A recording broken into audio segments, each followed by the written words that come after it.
This is AnimeCons TV. We're your source for reports and discussions on anime conventions as well as other fan conventions. My name is Doug Wilder.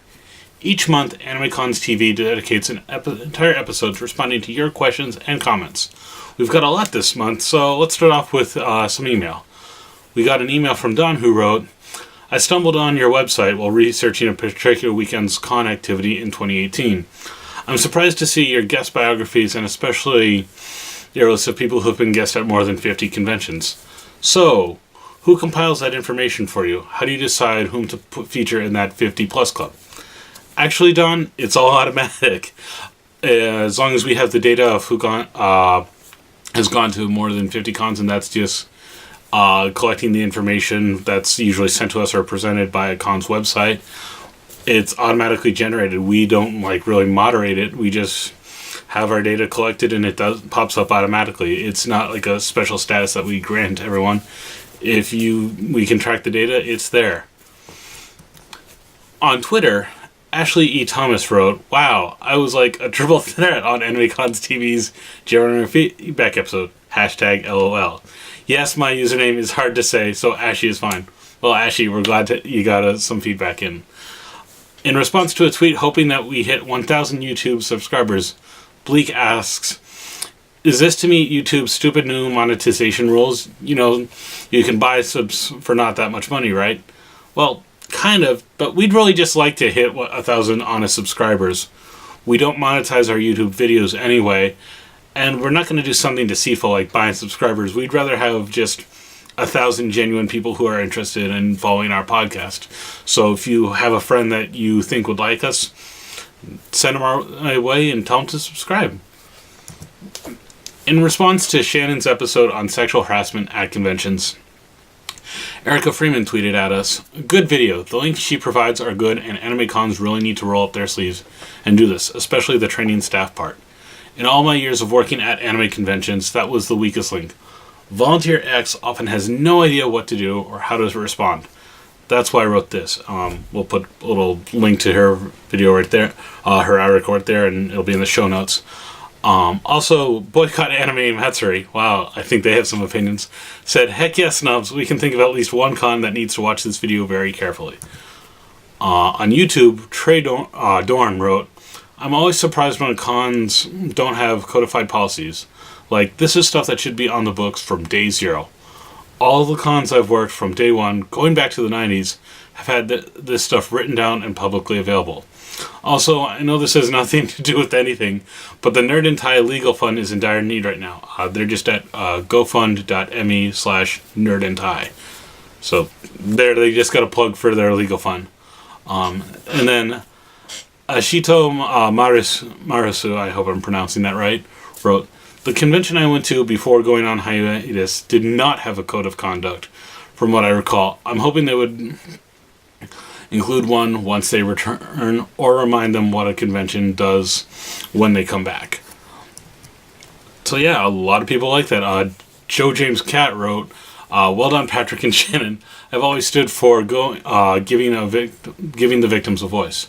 Glad the idea of codes of conduct is taking root. Thank you, good podcast. And then finally, Shigete Media responded to last month's feedback episode.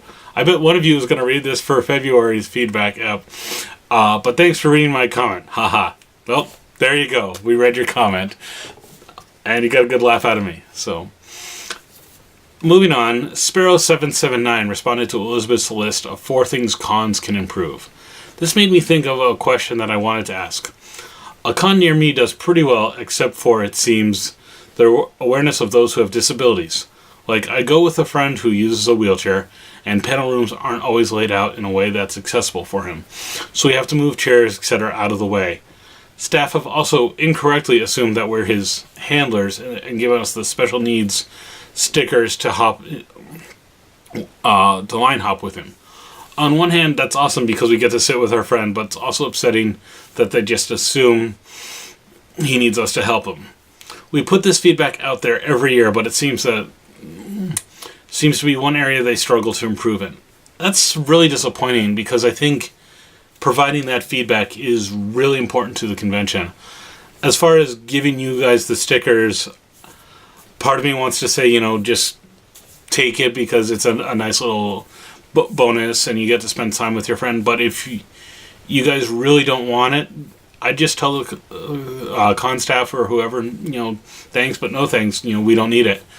And I think more than anything, they'll appreciate you being honest, because a lot of people sometimes look for ways to kind of cheat the system, and the fact that you are willing to say, thanks, but no thanks, I think is very, very kind of you.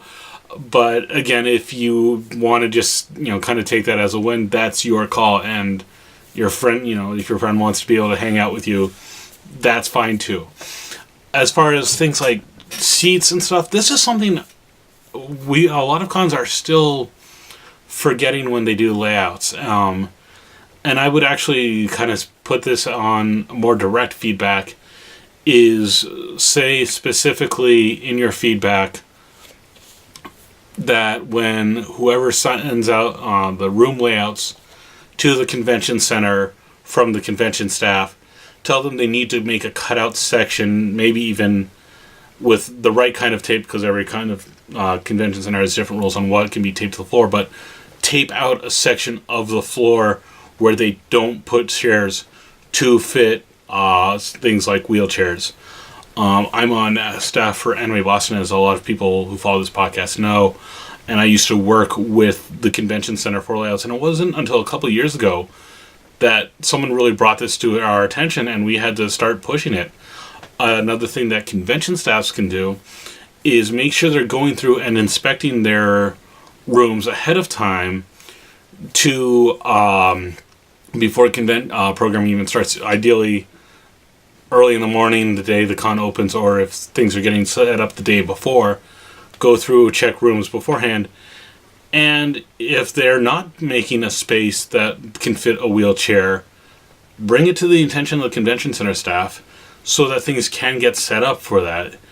It's honestly, it doesn't take a lot of work, and if you're doing your room layouts properly, it's not that hard to fix out. And especially if you say to the kind of the convention center staff, hey, these are fewer chairs that you need to set up. Yeah, it may cut down the number of seats in the panel room or in the video room or something like that, but you're getting people access to it, and I think it's something that's very important.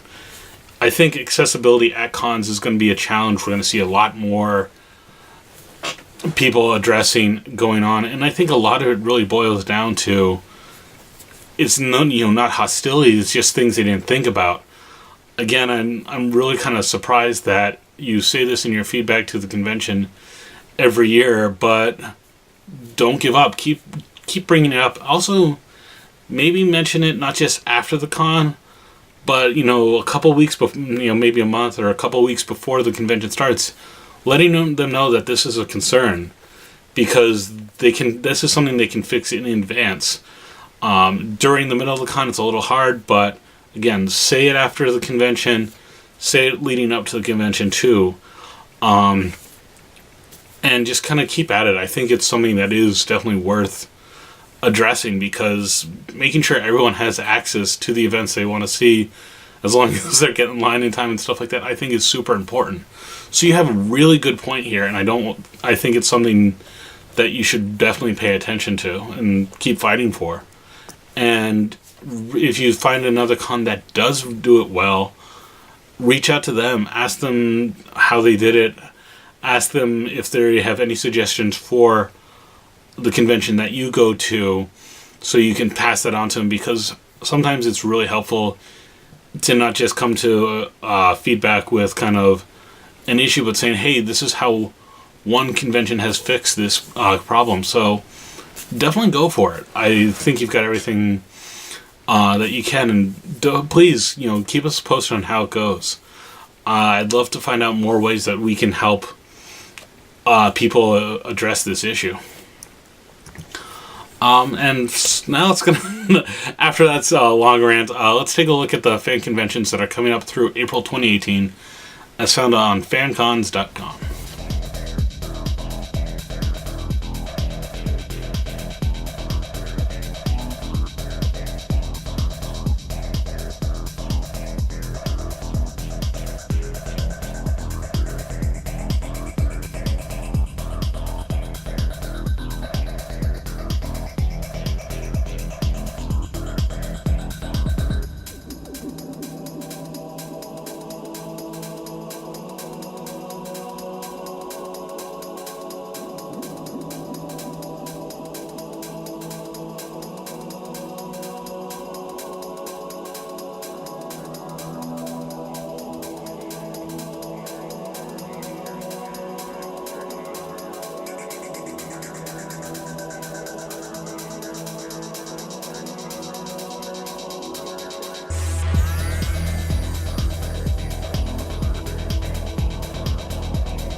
Next week, Patrick is going to report from Gallifrey 1, a Doctor Who convention. And then a week after that, I'm going to be talking about how to do write a better panel description if you're applying to be a panel, and also I'll include how to write a better panel title. And we've got a lot of other things in the works, so definitely stay tuned to AnimeCons TV.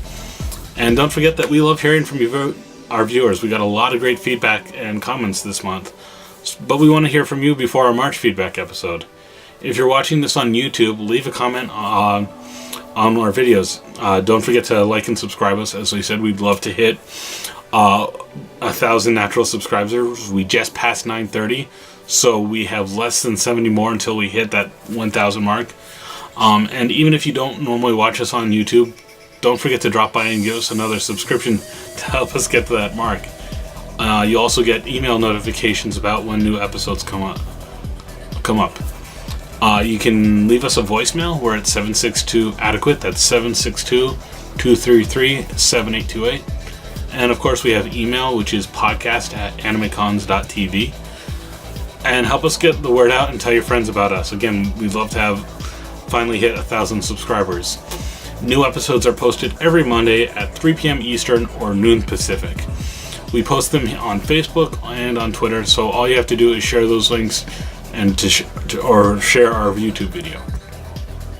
You can also subscribe and get new episodes every Monday. Search AnimeCons TV on YouTube, or subscribe to us at iTunes at itunes.animecons.tv, or watch on our site animecons.tv, or get the AnimeCons TV app for your Apple TV in the App Store and watch episodes as well as full costume contests in our extras feed. Don't forget that you can follow me on Twitter. I'm at Nigoki, that's Nigoki. Occasionally I also post things to an account where I kind of react to different anime I'm watching, or even some other things. That's just at Nigoki Watches. But yeah, that's all we've got the time for this month. Look forward to hearing from you guys next time. I'm Doug Wilder, and we'll see you guys soon.